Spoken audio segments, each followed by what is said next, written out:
Senja mulai merayap di langit kota kecil itu. Cahaya jingga matahari yang perlahan tenggelam menyelimuti pasar tradisional yang dipenuhi hiruk-pikuk orang-orang yang mencari makanan untuk berbuka puasa. Di sudut pasar, seorang gadis bernama Sari dengan cekatan melayani pembeli di lapak kecilnya. Tangannya lincah membungkus kolak pisang dan gorengan, sementara senyum ramahnya menjadi daya tarik tersendiri bagi pelanggan yang datang. Namun, di antara keramaian itu, sepasang mata tajam sedang memperhatikannya dengan penuh minat. Bowo, seorang preman pasar yang dikenal bengis, berjalan perlahan menuju lapak Sari. Rokok menyala terselip di bibirnya, sementara tangan kirinya dengan santai memegang sebatang kayu kecil, menggoyangkannya ke depan dan belakang. Semua orang yang melihatnya segera menyingkir, takut terkena amarahnya. Ia adalah penguasa bayangan di pasar ini, dan semua pedagang tahu bahwa siapapun yang ingin berjualan dengan aman harus membayar uang keamanan kepadanya. Tanpa basa-basi, Bowo menjatuhkan puntung rokoknya dan menginjaknya dengan kasar. "Dik, gue lihat lapak lo rame terus tiap hari," katanya dengan suara rendah namun mengancam. "Kayaknya udah waktunya lo kasih uang jaga buat gue." Matanya menyipit, menatap Sari dengan ekspresi yang sulit diartikan. Seakan menunggu ketakutan muncul di wajah gadis itu, seperti yang selalu terjadi dengan pedagang lain. Namun, yang terjadi justru di luar dugaan. Sari hanya menatapnya balik dengan tenang, tanpa sedikit pun menunjukkan rasa takut. "Maaf, Bang," katanya lembut, tapi ada ketegasan di balik suaranya. "Saya cuma cari rezeki yang halal. Saya nggak punya uang lebih buat bayar yang bukan haknya." Jawabannya membuat beberapa pedagang di sekitar mereka menahan napas, menunggu reaksi Bowo yang biasanya tak segan menghajar orang yang berani melawan. Dada Bowo terasa panas. Tak ada seorang pun yang pernah berbicara seperti itu padanya, terlebih lagi seorang gadis muda seperti Sari. Rahangnya mengeras, tangannya mengepal di sisi tubuhnya. "Lo berani nolak gue, ya?" Suaranya kini lebih berat, penuh ancaman. "Lo tahu nggak, kalau gue mau, gue bisa bikin lapak lo nggak laku lagi. Bisa bikin lo kapok dagang di sini."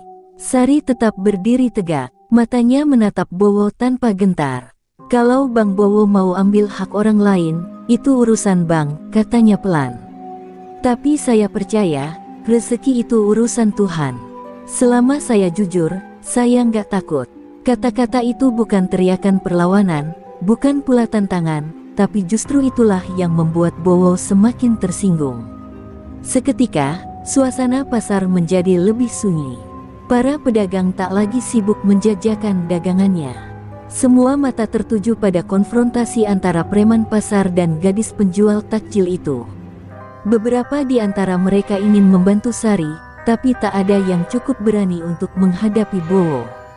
Mereka hanya bisa berharap keajaiban terjadi, sesuatu yang bisa menghentikan amarah preman yang berdiri di hadapan gadis itu. Bowo menatap Sari untuk beberapa saat, mencoba memahami bagaimana mungkin seorang gadis biasa berani menentangnya seperti ini. Namun, sebelum ia sempat mengambil tindakan lebih jauh, sesuatu dalam dirinya menahannya. Ada sesuatu di balik mata Sari yang membuatnya ragu. Seolah gadis ini tahu sesuatu yang Bowo tidak tahu. Tanpa sadar, tubuhnya terasa lebih berat, seakan ada bahaya yang mengintai, meskipun ia tak tahu apa itu. Bowo masih berdiri di hadapan Sari, dadanya naik turun menahan amarah yang mendidih. Gadis ini berbeda. Ia bukan hanya menolak membayar, tapi juga menatapnya dengan keberanian yang tak biasa. Preman sepertinya terbiasa menghadapi ketakutan, bukan keteguhan. Tangannya hampir saja terangkat, ingin merobohkan dagangan Sari, tapi sesuatu dalam dirinya menahannya. Ia tidak mengerti, ada yang aneh dengan perasaan ini. Sari masih menatapnya, tanpa mundur sedikit pun. Lalu, dengan suara yang tetap tenang, ia berkata, "Bang Bowo, kalau saya kasih uang ke abang pikir apa yang bakal terjadi?" Suasana pasar masih sunyi, semua orang menahan napas. "Abang bakal terus datang, minta lebih. Terus abang bakal minta ke pedagang lain juga." Sampai kapan, Bang? Sampai semua orang di pasar ini takut sama abang? Atau sampai abang sendiri yang dihancurkan? Kata-kata itu bagaikan tamparan bagi Bowo. Bukan hanya karena nadanya yang penuh keyakinan, tapi juga karena gadis itu berbicara seolah-olah ia tahu apa yang akan terjadi padanya di masa depan. Sesaat, wajah Bowo mengeras, tapi sebelum ia sempat membalas, Sari berkata dengan lebih pelan, lebih tajam, "Bang, abang yakin mau sentuh saya? Abang yakin mau buat masalah dengan saya?" Dada Bowo bergetar. Ada sesuatu di balik kata-kata Sari yang membuatnya merasakan hawa bahaya. Gadis ini, dia bukan sekadar penjual takjil biasa. Dengan suara lebih rendah, hampir berbisik, ia bertanya, "Lo ini siapa sebenarnya?" Sari menatapnya dalam-dalam, lalu berkata dengan pelan, tapi cukup jelas untuk didengar semua orang di sekitar mereka. "Nama saya Sari, adik Bang Rudi." Sejenak, dunia Bowo seperti berhenti. Mata-mata para pedagang yang sebelumnya takut padanya kini justru dipenuhi keterkejutan dan rasa kasihan. Udara terasa semakin berat, seolah menekan tubuhnya dari segala arah. Nama itu, Bang Rudi, bukan sekadar nama. Itu adalah peringatan. Itu adalah ancaman yang lebih besar dari apapun yang pernah ia hadapi. Bang Rudi adalah legenda di dunia jalanan. Ia bukan sekadar preman biasa, tapi penguasa bayangan di kota ini. Tidak ada satupun preman kecil yang berani menantangnya.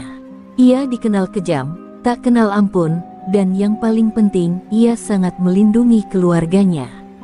Bagi mereka yang menyentuh orang-orang terdekatnya, hukuman bukan sekadar pukulan atau ancaman, tapi kematian. Bowo mundur satu langkah tanpa sadar. Mulutnya terbuka, tapi tidak ada kata yang keluar. Semua orang di pasar tahu, malam ini bisa jadi malam terakhir bagi Bowo jika Bang Rudi mendengar apa yang telah ia lakukan. Keringat dingin mulai mengalir di pelipisnya. Tiba-tiba, preman yang selama ini ditakuti di pasar itu bukan lagi sosok yang mengancam, melainkan seorang pria yang baru saja menggali kuburnya sendiri. Bowo berdiri kaku di tempatnya.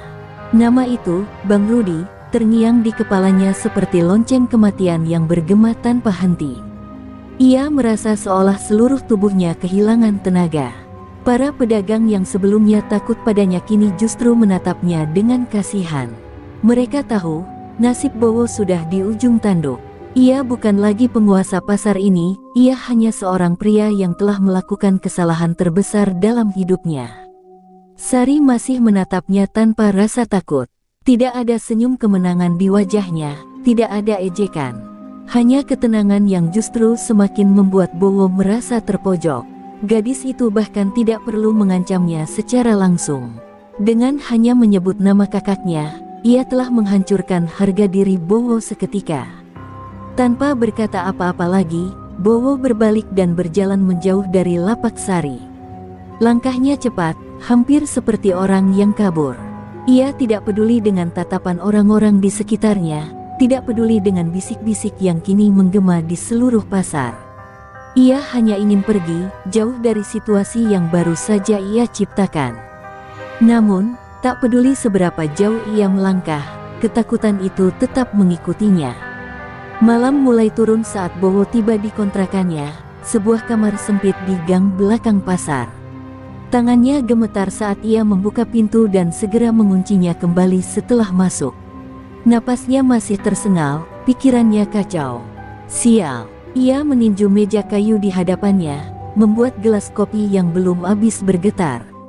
Dan hampir jatuh.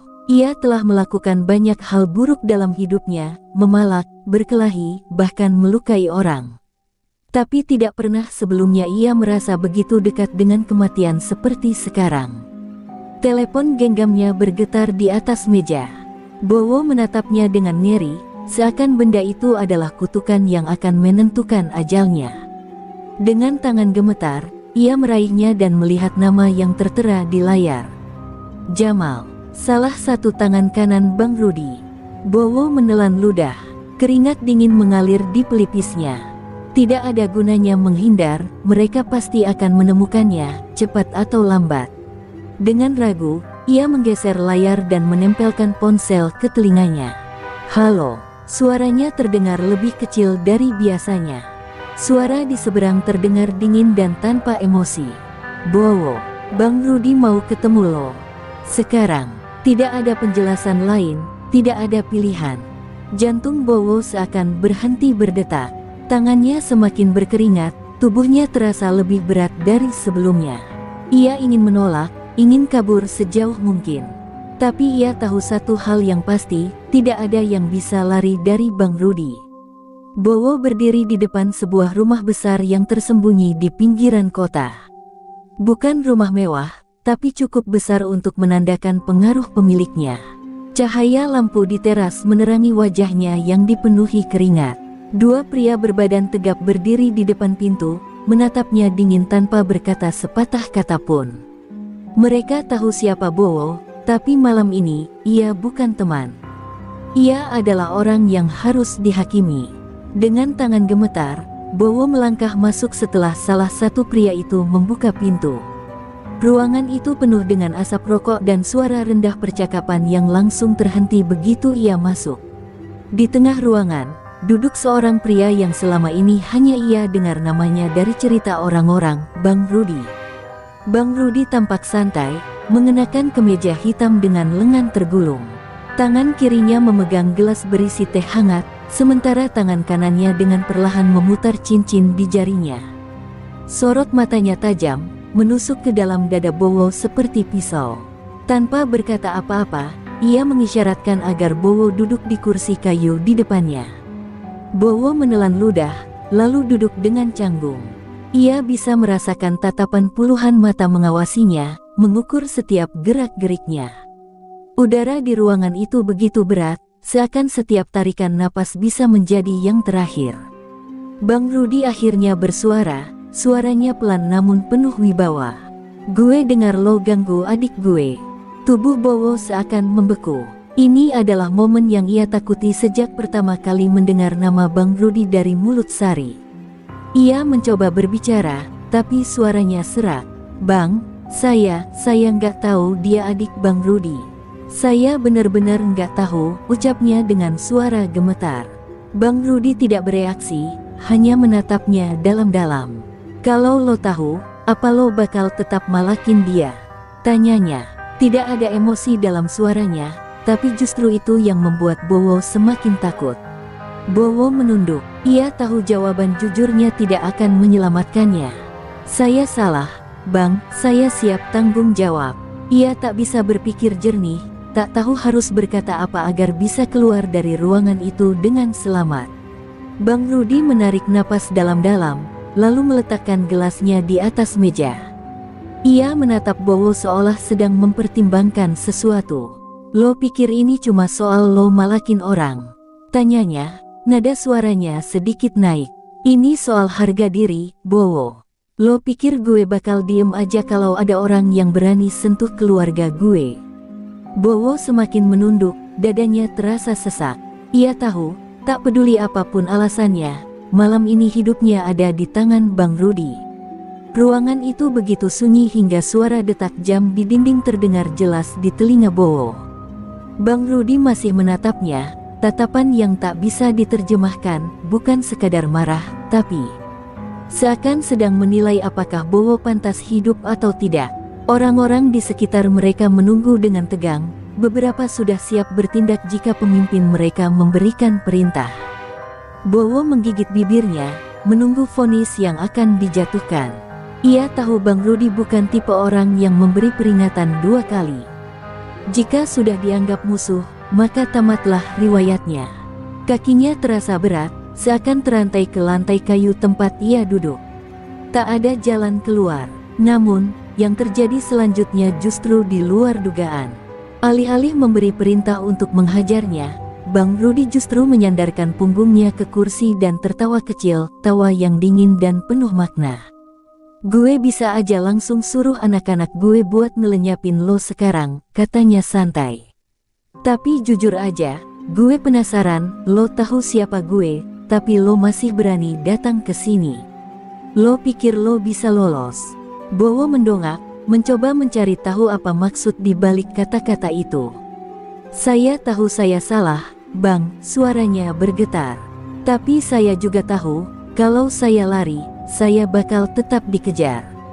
Saya pikir, lebih baik saya datang sendiri, tunjukin kalau saya siap tanggung jawab." Bang Rudi menyipitkan mata, lalu mengangguk pelan. "Keberanian lo menarik," katanya. "Tapi keberanian aja nggak cukup buat nutupin kebodohan lo." Ia berhenti sejenak, lalu menatap anak buahnya. Bawa dia ke belakang. Jantung Bowo serasa berhenti. Di belakang rumah ini, ada tempat yang dikenal sebagai ruang penghakiman, tempat di mana orang-orang yang melanggar aturan Bang Rudi dihukum tanpa belas kasihan. Keringat dingin mengalir di pelipisnya saat dua pria kekar mendekatinya dan menariknya berdiri. Ia tak melawan, meskipun seluruh tubuhnya berteriak ingin kabur. Mereka membawanya keluar melewati lorong sempit menuju halaman belakang. Cahaya bulan menyinari tanah berpasir yang dipenuhi jejak-jejak kaki. Bowo menahan napas saat melihat sebatang kayu panjang dan beberapa tali tergantung di sudut. Ini adalah tempat eksekusi. Jika ia tidak mati malam ini, setidaknya ia akan pulang dalam keadaan babak belur. Namun, sekali lagi, Bang Rudi melakukan sesuatu yang tak terduga. Ia berjalan mendekati Bowo, lalu menatapnya dalam-dalam. "Gue kasih lo dua pilihan," katanya dengan suara dingin. "Lo bisa ambil hukuman lo sekarang, atau lo bisa kerja buat gue, bukan sebagai preman, tapi sebagai pelindung pasar. Lo yang jagain pedagang dari orang-orang kayak lo sendiri." Bowo terdiam. Ini bukan yang ia harapkan. Hukuman sudah ia duga, tapi kesempatan, itu hal yang tak pernah terlintas di pikirannya. Pilihan di hadapannya jelas, dihancurkan atau membangun ulang dirinya. Untuk pertama kalinya dalam hidupnya, ia sadar, mungkin inilah kesempatan yang selama ini tak pernah ia dapatkan. Bowo menatap Bang Rudi dengan mata penuh kebingungan. Pikirannya berkecamuk antara ketakutan, kelegaan, dan keraguan. Ia datang ke tempat ini dengan keyakinan bahwa malam ini bisa jadi akhir hidupnya. Tapi kini, ia diberi pilihan yang bahkan tak pernah terlintas dalam benaknya, menjadi pelindung bagi orang-orang yang selama ini ia peras. "Kerja buat abang." Suara Bowo bergetar. Ia mencoba memahami maksud di balik tawaran itu. "Apa maksudnya, Bang? Saya ini preman. Saya bukan orang baik." Bang Rudi menatapnya tajam, lalu menyulut rokoknya dengan tenang. "Dulu gue juga preman, Bowo. Gue ngelakuin hal-hal yang lebih parah dari lo. Tapi ada saatnya orang harus milih, mau terus jadi sampah, atau mau mulai bangun sesuatu yang lebih besar." Ia menghembuskan asap perlahan, lalu melanjutkan, "Lo udah ngelakuin kesalahan, dan kalau gue mau, lo udah selesai sekarang. Tapi gue kasih lo kesempatan buat benerin semuanya. Lo mau atau enggak?" Bowo menelan ludah. Tawaran itu terdengar sederhana, tapi ia tahu konsekuensinya. Jika ia memilih untuk bekerja di bawah Bang Rudi, itu berarti ia harus meninggalkan cara hidupnya selama ini. Itu berarti ia harus menghadapi orang-orang seperti dirinya dulu, preman-preman yang mengancam, memalak, dan menindas yang lemah. Itu berarti ia harus benar-benar berubah. Tapi apa pilihan lainnya?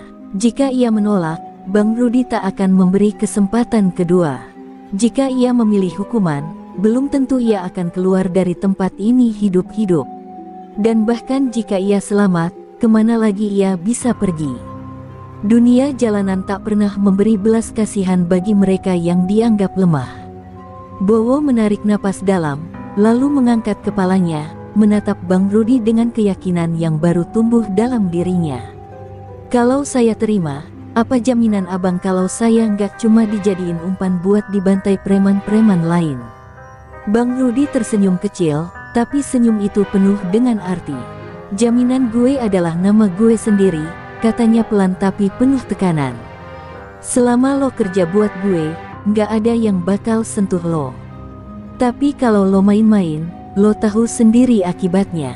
Bowo menggertakkan giginya, lalu mengepalkan tangannya.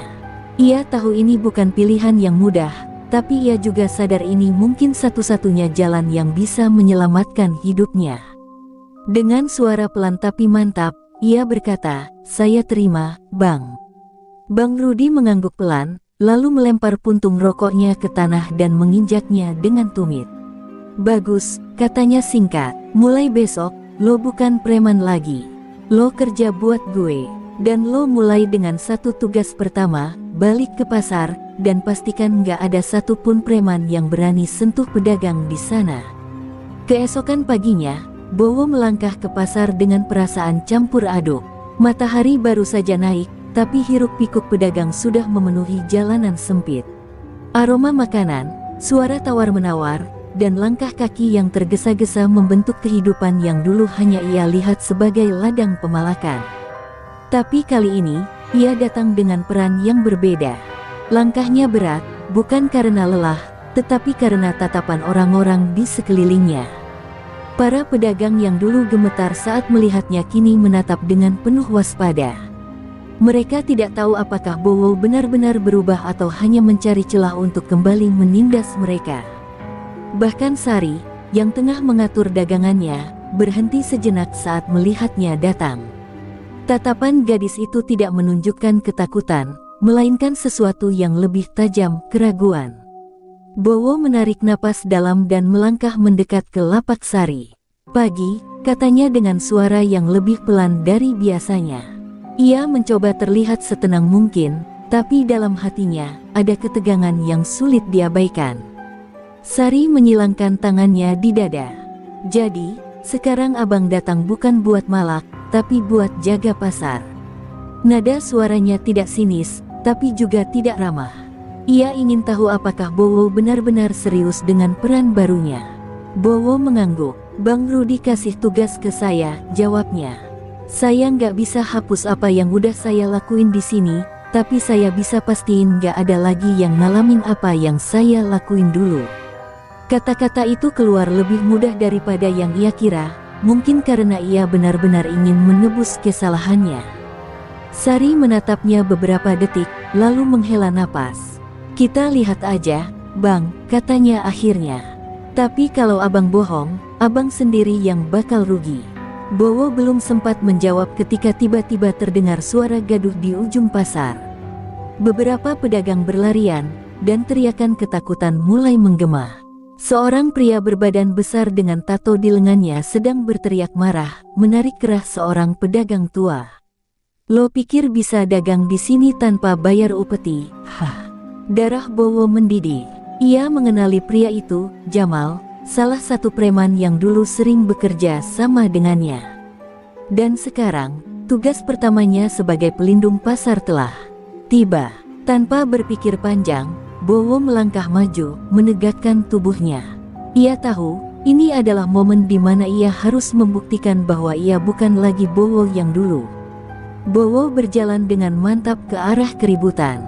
Setiap langkahnya terasa berat, bukan karena takut, tetapi karena ini adalah pertama kalinya ia harus melawan seseorang dari dunianya sendiri.